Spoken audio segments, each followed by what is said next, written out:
President Biden is indeed preparing to launch his re-election campaign. That should take place next Tuesday. Again, I'm introducing Steve Doocy, who is at a diner in Texas. Great to have you on our show, Steve. Good to see you. Thank you very much. Stuart, I'm not at a diner. I am at the Courtside Kitchen in Fort Worth, Texas. This is a combination restaurant and pickleball joint. They've got 9 pickleball courts out there, and I know in a minute we're going to talk about pickleball month, but that's why I'm here. It's not just a diner. It's a fancy diner in Fort Worth with pickleball. My apologies to the owners of the fancy diner with pickleball. Okay, sorry about that. Okay, how do people there feel about Biden running again? Well, you know, we polled the audience a couple of times, and the number one thing that came up about Joe Biden this morning here live from the pickleball place with the diner is they're concerned about his age.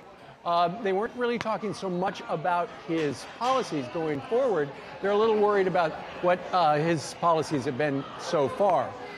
For the most part, I would say on the Republican side, the number one choice was Donald Trump. But I heard from a number of people they really like Ron DeSantis. When asked, can Donald Trump win the general election if he is the nominee, neither of the people who told us on camera that they thought Donald Trump was going to be the guy were sure he could win the general election. So that's a problem. And the other point, Stuart, about Joe Biden declaring on Tuesday, the 25th, Joe Biden is a very superstitious guy.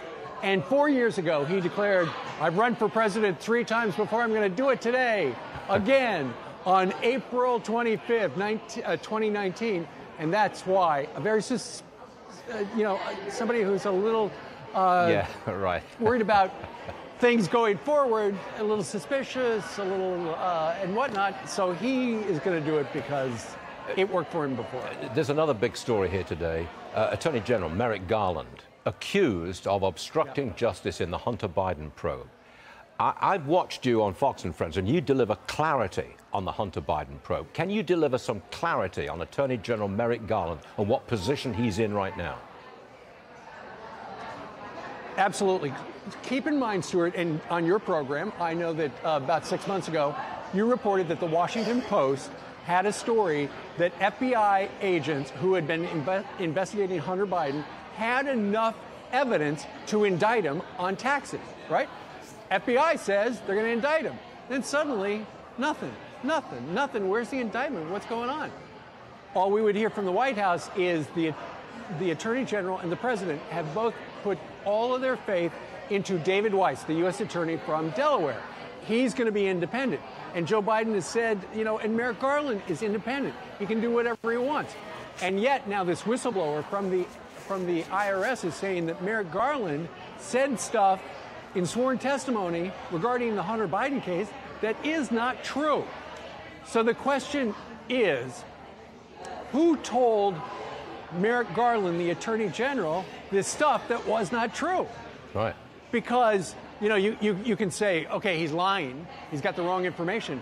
But if all you know is what you were told by somebody, that's what you're going to say. The question is, was he told by somebody at the Department of Justice, or was he told by somebody at the White House? Yes. So, what did he know and when did he know it? We're back to that. Sounds like Watergate, doesn't it? Steve, I'm afraid we're out of time, so I don't have time for you to explain the rules of pickleball to me, because I understand you've got some problems with that. That's the way it is. But we hope you enjoy yourself down there in Texas. Not at a diner, at a fancy restaurant. Much. Thank you, Steve. See you soon.